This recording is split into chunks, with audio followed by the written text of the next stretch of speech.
갈라디아서 6장 1절에서 10절 말씀입니다. 신약성경 309면이 되겠습니다. 얘들아, 사람이 만일 무슨 범죄한 일이 드러나거든 신령한 너희는 온유한 심령으로 그러한 자를 바로잡고 너 자신을 살펴보아 너도 시험을 받을까 두려워하라.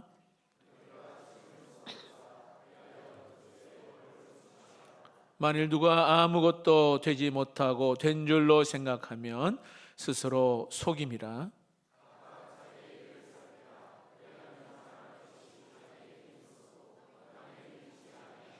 각각 자기의 짐을 질 것이라.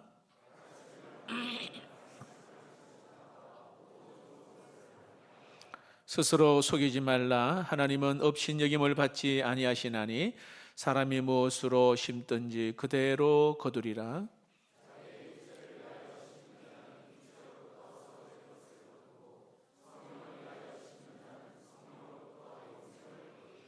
우리가 선을 행하되 낙심하지 말지니 포기하지 아니하면 때가 이름에 거두리라.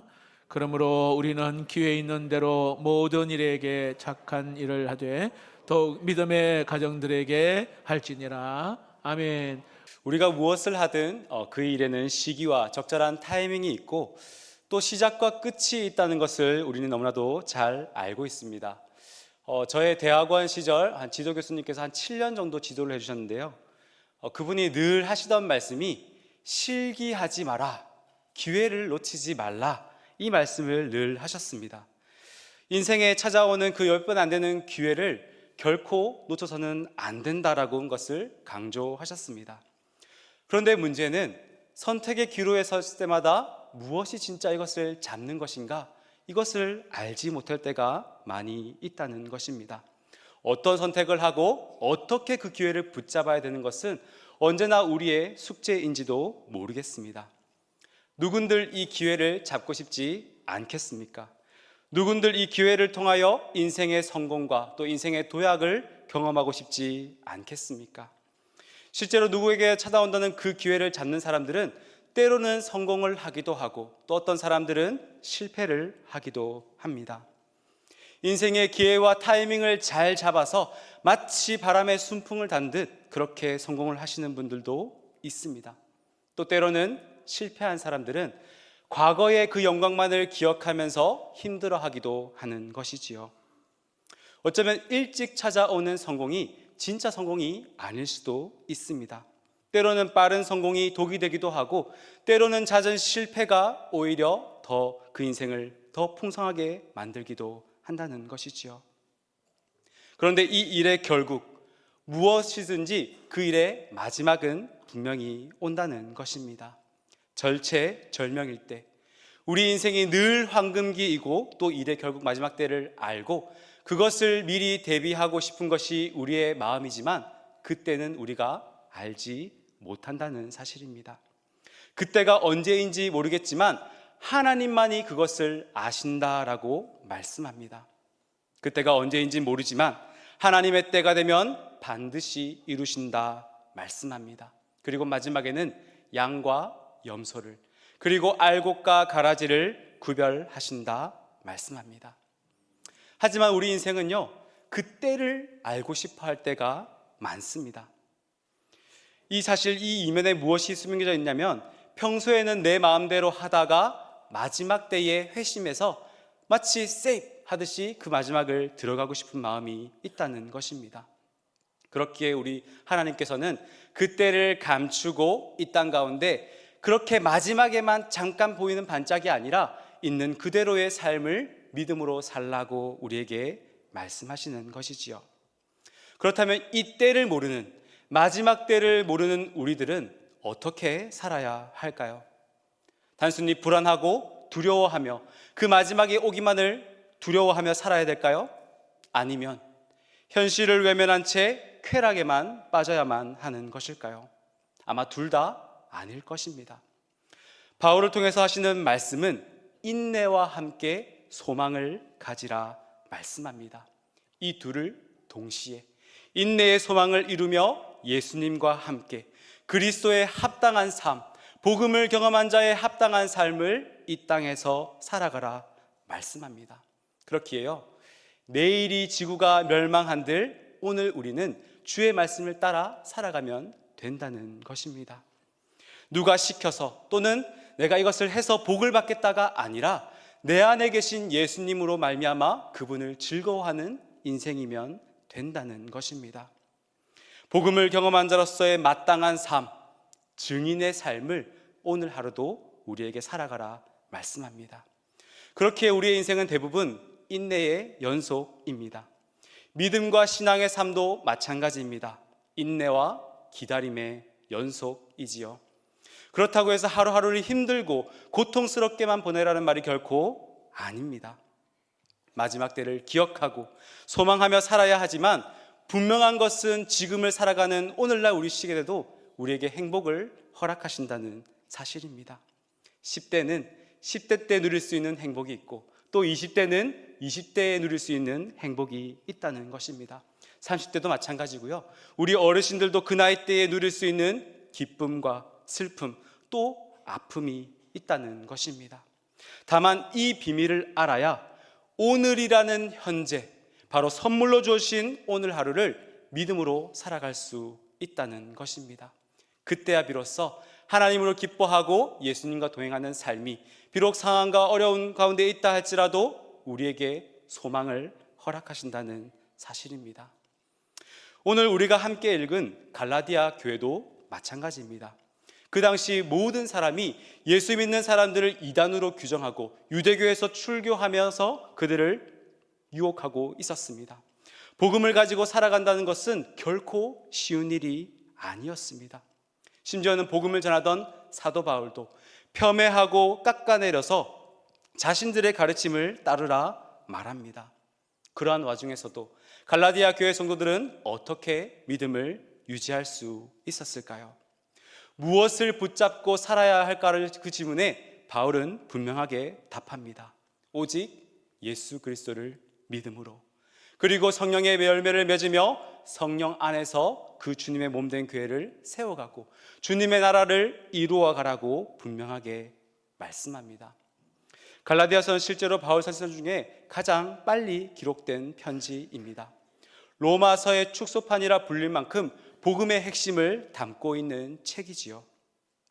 이처럼 복음은 그저 지식과 학문이 아니고 단순히 내 삶의 복을 좀 더 윤택하는 것이 목적이 있는 것이 아니라 심판과 구원, 그리고 죽음과 생명을 갈라놓는 아주 귀한 삶의 실제라는 것입니다.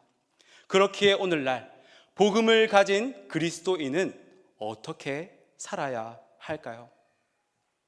예전의 모습처럼 유대인의 관습과 혈통을 따라 살아가면 될까요? 모든 율법을 지키며 살아가면 되는 것일까요? 아니라는 것입니다.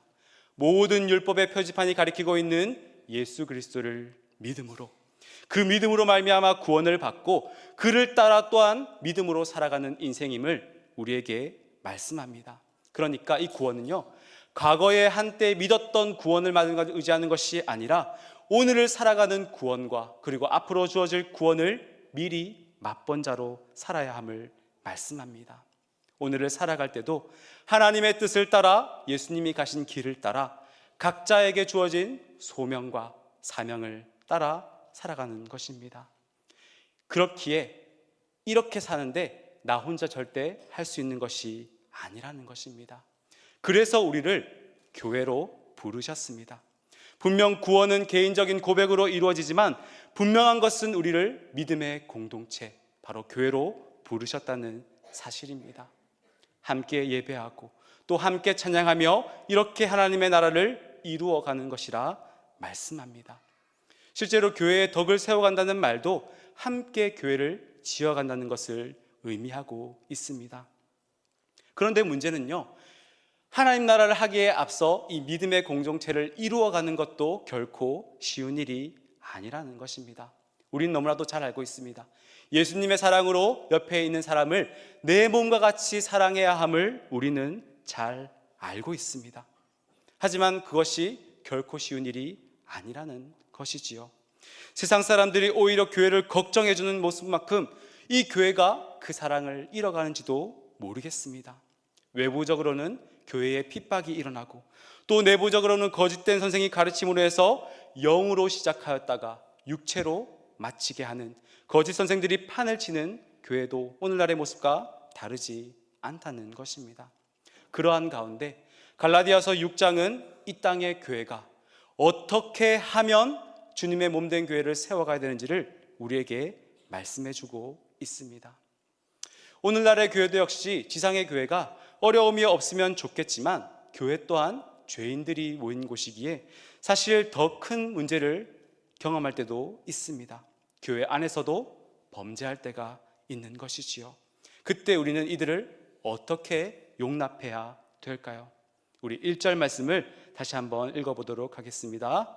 형제들아, 사람이 만일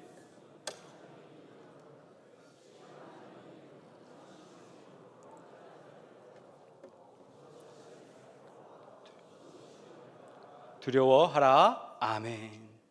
이처럼 교회는요, 비록 죄인들이 판을 치는 곳이지만 죄인을 용납해야 합니다. 그러나 죄인을 용납할지언정 죄 자체를 묵인해서는 안 됩니다. 교회가 교회다울 수 있는 것은 어쩌면 권징이 바르게 이루어지기 때문입니다. 그렇게 형제들아, 사람이 만일 무슨 범죄한 일이 드러나거든 신령한 너희는 온유한 심령으로 그러한 자를 바로 잡으라. 어떻게 바로 잡으라고 하죠? 신령한 너희는 온유한 심령으로. 그런데 이 온유는 우리의 성품인가요? 아마 아닐 것입니다. 앞에 있는 갈라디아서 5장 22절과 23절에 나오는 성령의 9가지 열매 중에 하나가 바로 온유라는 것입니다. 그래서 신령하다라는 너희와 신령한 너희와 또 온유라는 단어를 통해서 내가 내 힘으로 형제를 용서하는 것이 아니라 내가 받은 그 성령으로 성령 안에서 용서하람을 우리에게 말씀하고 있는 것입니다. 단 죄인을 용납하되 죄를 묵인해서는 안 됩니다. 우리는 교회 안에 문제가 있으면 입을 꾹 닫고 기도해야 함을 우리는 잘 알고 있습니다. 그러나 이것이 죄를 묵인한다는 것을 의미하는 것은 아닙니다. 이것은 왜냐하면 대부분 범죄한 일이 아니라 관계에서 오는 어려움 또는 의도치 않은 실수에서 그 말이 옮겨지면 상처가 덧나고 덧나기 때문에 그때마다 입을 꾹 닫고 기도해야 함을 말하고 있는 것입니다. 그러나 형제가 범죄한 일에 대해서는 분명히 바로 잡아야 합니다. 교회의 질이 권징이 올바르게 행해지면서 이것을 결코 묵인해서는 안 됩니다. 그러니 교회는 죄에 대한 단호함과 그리고 성령 안에서 이루어지는 회개, 이러한 자들을 또한 예수님의 사랑으로 용서하는 것이 주님의 몸된 교회인 줄 믿습니다. 그리고 여기서 머물지 않고 너 자신도 살펴보아 시험을 받을까 두려워하라. 형제들이 죄를 범할 수 있다면 나도 그 죄를 범할 수가 있습니다. 우린 누구나 실수할 수 있습니다. 그때에 정죄가 아니라 비판이 아니라 그들을 사랑의 눈으로 용서해야 함을 말씀합니다. 어떻게 그럴 수 있냐며 나는 절대 그렇지 않을 거야 라고 할 때에 정작 그 실수를 똑같이 반복하는 나를 발견하게 된다는 것이지요. 하지만요, 죄를 지적한다고 해서 그 사람이 결코 바뀌지 않습니다. 오히려 그 죄를 용납하고 용서해 줌을 통해서 비록 내가 죄인이지만 그 예수님의 사랑으로 다시금 회복할 수 있다는 것이지요. 실제로 가늠하다 현장에 붙잡힌 여인을 예수님 또한 그 여인을 정죄하지 않습니다. 분명히 이렇게 말할 법도 합니다. 어이구, 그러니까 네가 그렇게 돌을 맞을 뻔했지 라고 말할 수도 있지만 그러지 않고 나도 너를 정죄하지 아니하노니 다시는 가서 죄를 범하지 말라. 너 절대 그렇게 살면 안 돼 이렇게 말해서 바뀌는 것이 아니라요, 나도 너를 정죄하지 않으니 가서 다시는 죄를 범하지 말라. 정죄가 아니라 단호하되 따뜻한 용서의 말이 우리의 심령을 변화시킨 것입니다. 그렇기에 신령한 너희는 그 성령의 열매인 온유함으로 그들의 그 잘못을 바로 잡으라. 그들의 잘못이 너에게도 똑같이 상황과 조건이 주어지면 너도 그 죄를 지을 수 있는 죄인임을 깨닫고 다른 사람의 있는 눈에 티끌만 보지 말고 내 눈에 있는 들보를 보라 말씀합니다. 이 모든 것이 교회를 세워가는 것이 성령 안에서 이루어져야 함을 말씀합니다. 이는 단연코 범죄했을 때만, 문제가 일어났을 때만 하는 일이 아닙니다. 이는 어디까지나 소극적인 행동이지요. 그렇다면 이 교회를 세우기 위해서 우리는 무엇을 행해야 될까요? 세 가지를 살펴볼 텐데요. 첫 번째입니다. 먼저는 서로의 짐을 지는 것입니다. 우리 2절 말씀을 다시 한번 읽어보겠습니다. 시작. 너희가 짐을 서로 지라. 그리하여 그리스도의 법을 성취하라. 아멘. 여기서 서로 짐을 지라는 것은 단순히 물질적 도움을 주는 것을 넘어서서 서로의 연약함과 죄를 이해하고 또한 사랑으로 품어주고 용납해주는 것을 의미합니다. 정죄가 아니라 서로 짐을 지는 관계인 것이지요. 이것은요, 짐을 져주는 것이 아닙니다. 내가 저 사람보다 나아서 내가 대신 짐을 져주는 것이 결코 아니라는 것입니다. 서로의 짐을 지는 동등한 관계에서 시작되는 것임을 잊지 말아야 합니다. 우리는 우리 삶 속에서 형제자매들이 넘어지고 실수할 때에 정죄하지 않고 그들의 짐을 함께 나누어 줘야 합니다. 이것은요, 적당히 도와주는 것을 의미하는 것이 아닙니다. 함께 웃고 함께 울며 삶을 나누는 것입니다. 절대 적당히 도와주는 것을 의미하는 것이 아니라는 것입니다. 오늘날 가족 이기주의를 넘어서서 개인주의가 팽배한 그 시대를 살아가는데 나만 잘 되면 됐지, 이러한 시대를 살아가고 있는 것이 우리의 시대입니다. 오지랖을 부리고 간섭하면 어후 하면서 굉장히 싫어하는 시대인 것이지요. 옳은 말도 듣기 싫어합니다. 이처럼 그것이 간섭하기 싫어하는 시대를 우리는 살아가고 있다는 것이지요. 실제로 선교학교 이주민과의 관계에 있어서 초청한 선교사님이 하신 말씀인데요, 오늘날 우리는 다문화를 받아들여야 함을 너무나도 잘 알고 있습니다. 그래서요, 다문화를 배척하지는 않습니다. 겉으로는 친절히 대합니다. 그들에게 말을 걸어오면 네 하면서 얼마든지 적당히 좋은 사람인 척 합니다. 하지만 그들이 내 삶의 바운더리로 들어오면 버럭하고 화를 낸다는 것이지요. 적당히 거리를 두고 적당히 네네 하면서 친절한 가면은 쓰지만 전혀 그들을 용납하지 않는 모습입니다. 그들을 향하여 이어서 피해가 올까봐 교묘히 작은 그 좋은 사람의 가면을 썼지만 이것은 결코 서로의 짐을 지는 관계가 아니라는 것입니다. 보이지 않는 선으로 관계를 명확하게 긋고 있는 것이지요. 이것이 이주민에게만 해당되는 말일까요? 아닙니다. 우리 또한 교회 안에서도 이루어지는 일입니다. 그렇기에 오늘날 서로 짐을 나누어 진다는 것은 결코 쉬운 일이 아닙니다. 나는 나고 너는 너지, 각각 자기의 짐을 지면 되지 뭐 굳이 서로의 짐을 지어줘 할 수 있습니다. 그런데 이것은요, 하나만 알고 둘은 깨닫지 못하는 태도입니다. 잘 나갈 때, 내 몸이 젊고 힘이 있을 때는 내 짐을 얼마든지 질 수 있습니다. 아직 젊고 건강하니까 내가 알아서 할게요, 이렇게 말할지도 모르겠습니다. 네, 그렇습니다. 하지만 뜻하지 않게 사고를 당해 불의에 의해서 내가 다치고 내가 아프고 병이 든다면 여러분들은 어쩌시겠습니까? 더 이상 내 힘으로 한 발짝도 내 짐을 지지 못하고 다른 사람의 짐은커녕 내 짐도 들지 못하는 그 상황이 된다면 여러분들은 어떻게 하시겠습니까? 또 내 혼자 짐을 질 수 있을 만큼 성장하는 동안에 과연 진짜 나의 힘만으로만 선 것일까요? 결코 아닙니다.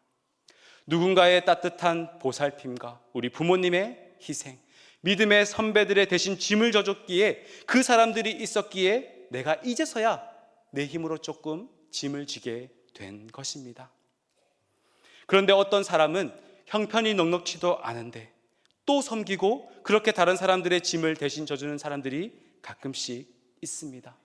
이들이 과연 시간이 남아서일까요? 아니면 돈이 풍족하고 넘쳐나서일까요? 것일까요?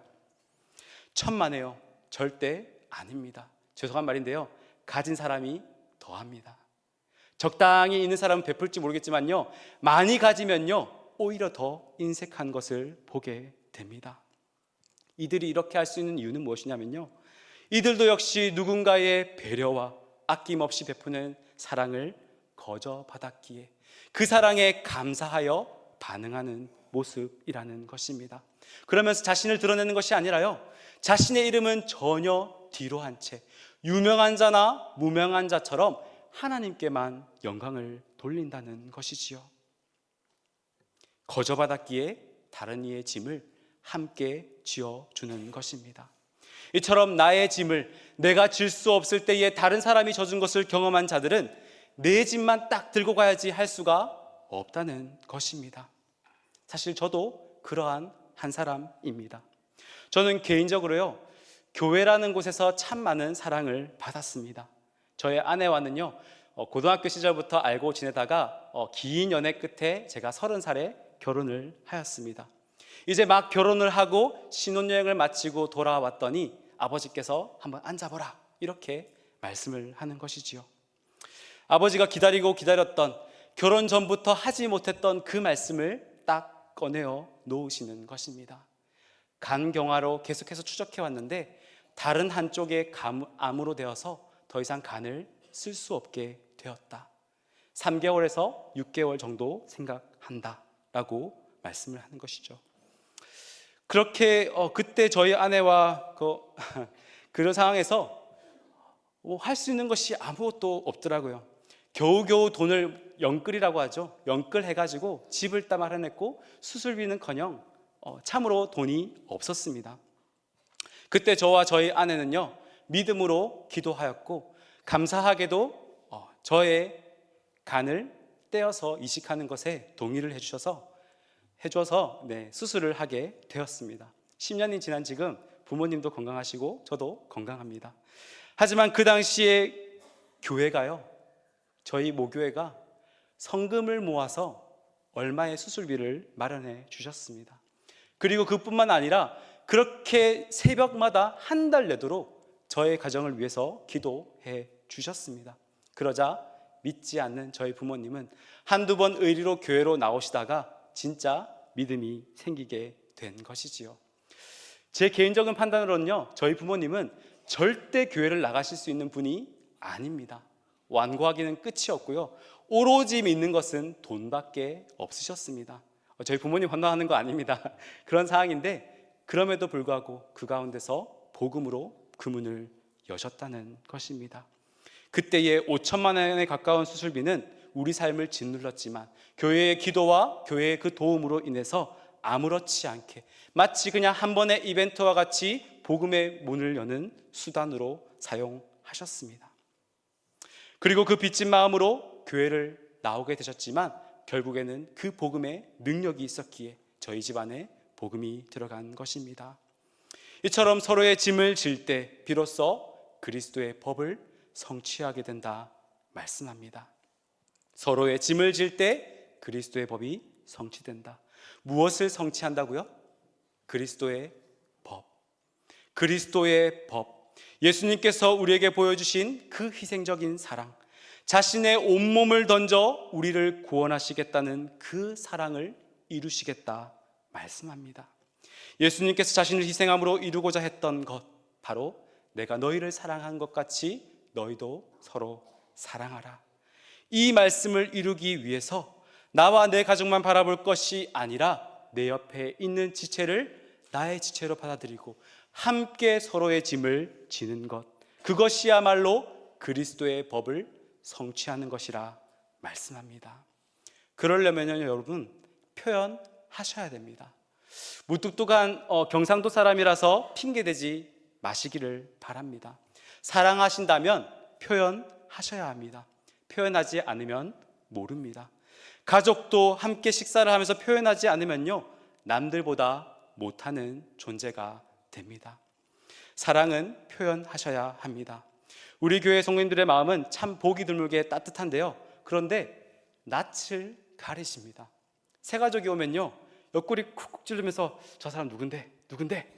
이렇게 하시지만 정작 다가가지는 않으십니다. 물론 새가족 환영에서 너무 잘하시는 분들이 계시지만 인사도 잘 안 할 때가 있습니다. 하지만 성도님들의 마음은 충분히 압니다. 그런데 처음 방문하신 분들의 그 마음은 여러분들의 마음을 알지 못합니다. 그럼 새가족들은 분명 오해를 하는 것이죠. 교회는 참 좋고 따뜻한데 왜 나한테 인사를 안 해주지? 이런 말들을 한다는 것이지요. 관심은 있지만 인사를 잘 하지 않으면 그 새가족들은 모릅니다. 그러면 잃어버린 양과 같이 또다시 여러 교회를 떠돌다가 또 잃어버린 양이 될지도 모르겠다는 것입니다. 우리 모두는 새가족 부원입니다. 그러니 반가우면 반갑다고, 성도가 만나면 기쁘면 기쁘다고 우리는 표현해야 합니다. 물론 이게 잘 안 되는 사람도 있습니다. 저도 그 사람 중에 한 명이었습니다. 믿기 어렵시겠죠? 네, 저도 그 사람 중에 한 명이었습니다. 제가 무표정일 때만, 여러분들 제 표정을 보셨는지 모르겠지만 제가 무표정이면 굉장히 무서워 보입니다. 모르시겠죠? 정색하면 굉장히 무섭습니다. 하지만 저도 노력을 한 것입니다. 저는 웃는다 생각했는데 상대방은 가끔씩 오해를 할 때가 있습니다. 웃는 건지 우는 건지. 네, 제가 안 웃으면 그 정도로 사람들이 조폭 같다는 말들을 가끔씩 하십니다.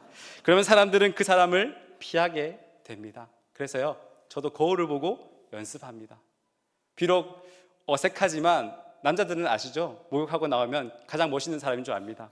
그때에 웃으면서 인사를 하는 것을 연습해 보곤 합니다. 그래서 지금은요, 사랑하면 사랑한다, 좋으면 좋다, 힘들면 힘들다 말할 수 있는 제가 된 것입니다.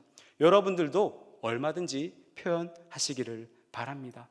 사실은 이 표현할 때요, 상대방을 위한 것 같지만 사실은 나를 위한 행동일 때가 많이 있습니다. 내 안에 있는 감춰져 있던 것이 꾹꾹 눌려져 있는 것이 아니라 표현할 때 비로소 내 마음에 평안함이 찾아온다는 것이지요. 그리고 이어지는 말씀, 서로의 짐을 지되 각자의 짐을 져라 말씀합니다. 5절 말씀 우리 한번 함께 읽도록 하겠습니다. 시작. 각각 자기의 짐을 질 것이라. 아멘. 한 번 더 읽겠습니다. 각각 자기의 짐을 질 것이라. 아멘. 분명 좀 전까지만 해도요, 서로의 짐을 지라 말씀하셨으면서 또 각자의 짐을 지라 말씀합니다. 상충되는 것 같아 보이십니까? 아닙니다. 나누어 지되 자신의 목, 자신의 역할을 기쁨으로 감당하라는 것입니다.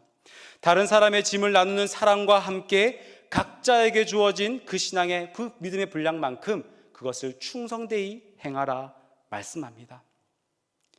사랑만 누리고 하는 것이 아니라요, 그 사랑을 한다면 책임도 다해야 함을 말씀합니다.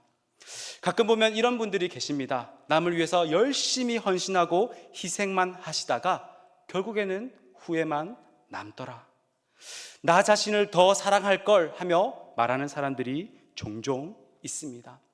열심히 교회를 섬기고 난 이후에 내 가정을 돌보지 못해서 오히려 그 인생이 비통하게도 된다는 것입니다. 그러면서 하는 말이 나를 못 돌봤네, 내 가정을 너무나도 못 돌보았구나 하며 후회를 한다는 것입니다. 그러니 서로의 짐을 지되 각자 자신에게 주어진 그 짐을 또한 믿음으로 감당해야 함을 말씀합니다. 그래야만 비로소 건강한 공동체가 세워질 줄 믿습니다. 그리고 이어지는 말씀 7절과 8절에 있는 말씀을 통해서 우리에게 두 번째 공동체를 세우기 위해서 이렇게 말씀합니다. 선한 것을 심으라. 선한 것을 심으라. 그리하면 심은 대로 거둔다 말씀합니다. 우리 7절 말씀과 8절 말씀을 함께 이어서 읽도록 하겠습니다. 시작. 스스로 속이지 말라.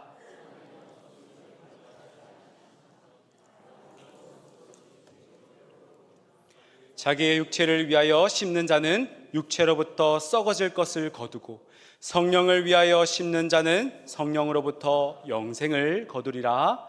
아멘.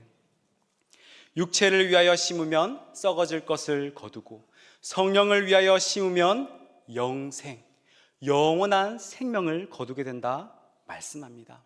이는 성도뿐만 아니라 이 땅의 교회가 세상의 것들을 탐하고 쫓아가는 것이 아니라 세상의 성공과 욕망을 추구하는 것이 아니라 성령 하나님 안에서 그 말씀에 순종해야 함을 말씀하고 있습니다. 사랑하는 성도 여러분, 혹 여러분들은 여러분들의 삶 속에서 어디에 에너지를 사용하고 계십니까? 말로는 교회에 온다 말하고 또 말로는 이것에 관심을 쏟고 있다 말하지만 정작 우리가 보내는 시간과 물질은 어디를 향해 있습니까? 물질이 있는 곳에 마음이 있습니다. 우리가 사용하는 그 시간에 그곳에 마음이 있습니다. 스스로를 속이지 마십시오.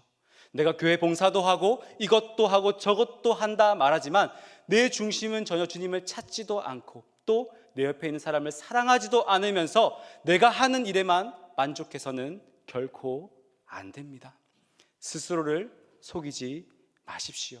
사람은 믿고 싶은 대로 믿고 자신을 가끔, 아니 자주 자기 자신을 속이기도 하는 존재입니다. 나도 나 자신을 속여서요, 나 자신도 그것을 거짓말을 믿게 되는 경우들이 허다합니다. 그러나 하나님은 아십니다. 하나님은 모든 것을 다 알고 계십니다. 사람이 무엇으로 심든 그대로 거두게 될지라.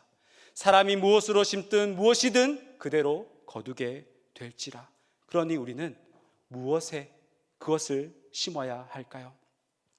오직 우리 삶 속에서 하나님을 위해 선한 것을 분별하고 영원한 것에 가치를 두며 그 선한 일에 우리는 심어야 함을 말씀합니다. 영원한 가치에 투자하시기를 바랍니다.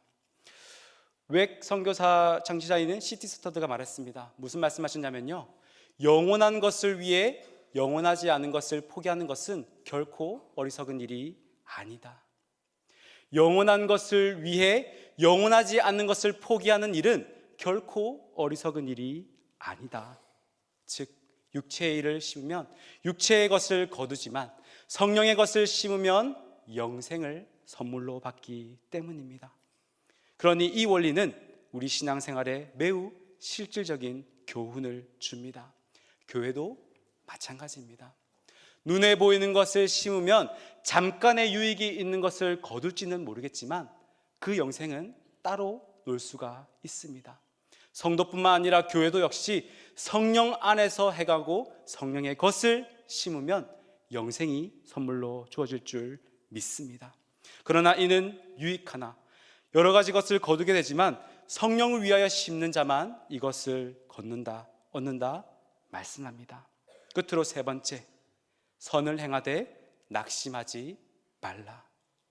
끝으로 바울은 이렇게 말합니다. 선을 행하는데 끝까지 포기하지 말고 낙심하지 말라 말씀합니다. 그러면 때가 이름에 거두리라. 그러므로 우리는 기회가 있는 대로 모든 이에게 착한 일을 하되 더욱 믿음의 가정들에게 할지니라. 특별히 이 구절은 인내와 꾸준함의 중요성을 강조하고 있습니다. 때로는 우리는 선을 행해도 눈에 보이는 열매가 없는 것 같고 어려움을 오히려 겪게 될 때도 있습니다. 그러나 바울은 분명하게 말합니다. 때가 이르면 거두게 될 것이다. 때가 이름에 거두리라. 이 소망을 우리에게 주십니다. 우리의 소망이 하나님 앞에서는 결코 헛되지 않는다 말씀합니다. 고린도전서 15장 58절에서 바울은 이렇게 말합니다. 우리 함께 한 목소리 읽겠습니다. 그러므로 내 사랑하는 형제들아, 견실하며 흔들리지 말고 항상 주의 일에 더욱 힘쓰는 자들이 되라. 이는 너희 수고가 주 안에서 헛되지 않는 줄 알미라. 아멘. 하나님께서는 우리의 작은 선행까지도 기억하시고 때가 되면 열매 맺게 하실 줄 믿습니다. 우리의 선행은 결코 헛되지 않습니다. 그러나 이것은 분명 자기 확신과 나의 어떤 열심으로 행하는 것이 아니라 하나님의 뜻대로 행해야 합니다. 선을 행하되 하나님의 뜻대로 성령의 인도하신 대로 행하되 낙심하지 말 것은 하나님께서 때가 되면 반드시 이루실 것이기 때문입니다. 내가 열심히 하는 것 아닙니다.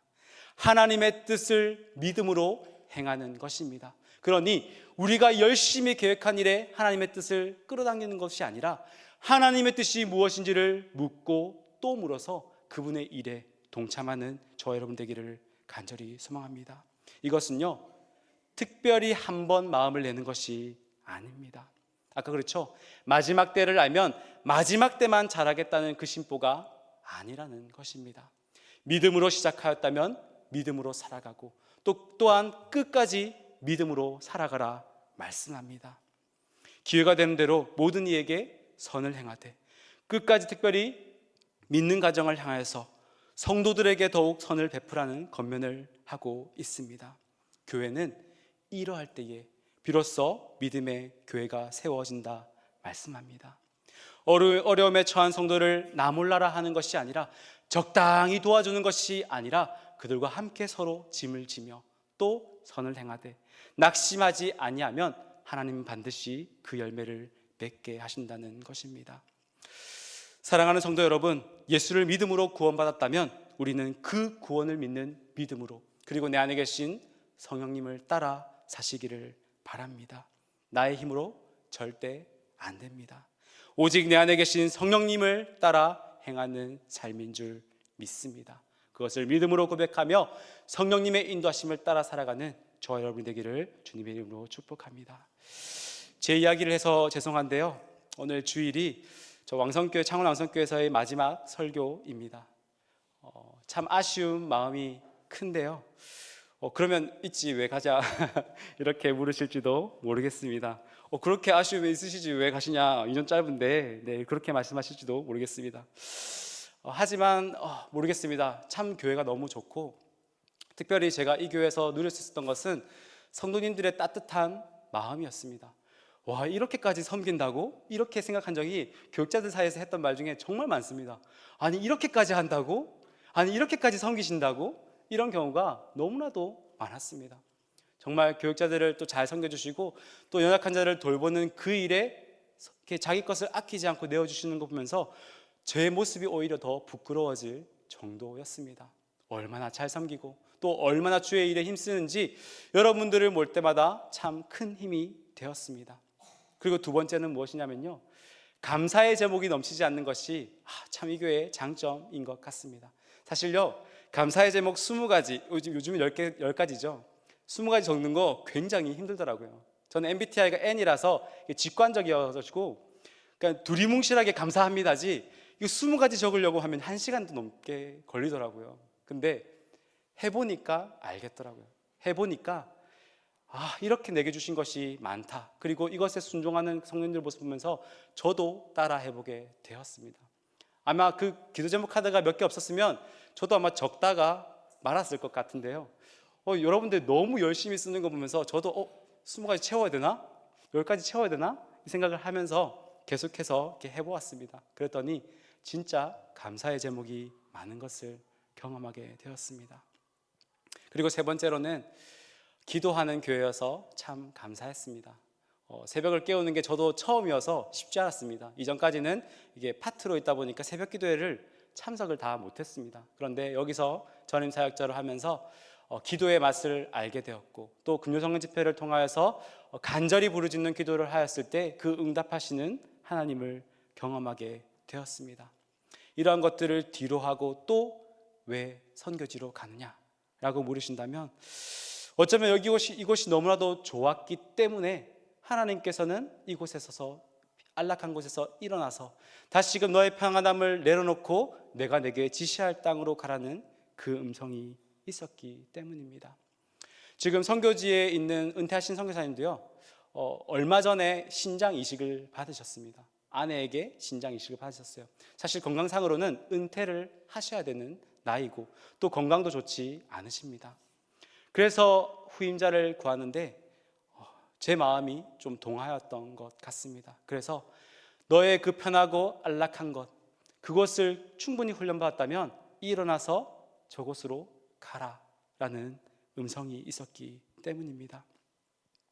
저 역시도 좀 더 있고 싶고 조금 더 편안한 곳에서 함께 기도하면서 조금 더 훈련을 받고 나가는 것이 좋을지도 모르겠습니다. 그러나 주님이 가라 하시는 곳에 가고 멈추라 하는 것이 이것이 사명이기에 주님의 뜻대로 이루어질 것을 기대함으로 다시금 결단하게 된 것입니다. 사실 네팔이라는 나라를 품고 있어서 네팔어를 아주 조금씩 공부를 하고 있었는데요. 뜻하지 않게 태국이라는 나라로 정해지게 되었습니다. 아마도 저희 아들이 첫째가 여름 단기 선교 때 또 태국 치앙마이를 갔다 오면서 태국을 향한 기도가 있었기 때문은 아닌가라는 생각들을 해보게 됩니다. 이처럼 내가 가고 싶은 곳, 내가 이곳을 딱 정해놓고 하는 것이 아니라 하나님께서 가라 하시면 가면 되는 것입니다. 익숙하고 안전한 갈대아 우르를 떠나 내가 내게 지시할 땅으로 가라 말씀하실 때에 그 말씀에 순종할 때에 하나님의 복이 있기에 그것을 가려 합니다. 그러나 바라기는 남아있는 사역자들과 또 우리 성도님께 부탁하고 싶으신 것은 일과 사역의 중심이 아니라 사람과 영혼 그리고 관계의 중심이기를 당부드립니다. 많은 행사와 사역 뒤편에 쓰러져 있는 그 지체들을 바라보시고 그들을 향하여 손을 내미시고 한 사람만 이 일을 매진하는 것이 아니라 서로의 짐을 나누어 주시기를 간절히 소망합니다. 그럴 때에 비로소 교회는 이런 곳임을, 예수 그리스도의 법을 성취하고 또 그 사랑을 실천하는 곳임을 우리가 모든 사람이 알 수 있도록 해주시기를 바랍니다. 육체의 것을 심지 않으시고요, 영원한 것을 사모하여 선을 행하되 낙심하지 말지니 포기하지 아니하면 하나님께서 반드시 그때를 이루실 줄 믿습니다. 서로의 짐을 지고 선한 것을 심으며 낙심하지 않고 때를 기다리면 하나님은 반드시 이루십니다. 이것은 절대 종교적인 모습이 아닙니다. 믿음으로 사는 인생입니다. 믿음과 우리의 삶은 실제 떨어져 있는 것이 아닙니다. 오직 의인은 믿음으로 말미암고 믿음으로 살아간다 말씀합니다. 말과 혀가 아니라 오직 행함과 진실함으로 예수님을 따를 때에 비로소 구원과 함께 그 열매를 맺게 하실 줄 믿습니다. 말씀을 맺습니다. 바울은 형제의 범죄를 온유한 심령으로 바로잡으라 말하고 자신도 시험받지 않도록 말합니다. 그러면서 서로의 짐을 져 그리스도의 법, 희생하셨던 그 예수님의 십자가의 사랑을 실천하라 말씀합니다. 각각 자기를 살피고 자신도 짐을 지며 우리의 행위가 아닌 오직 믿음으로 성령의 인도하신 대로 살아가는 저와 여러분이 되시기를 주님의 이름으로 축복합니다.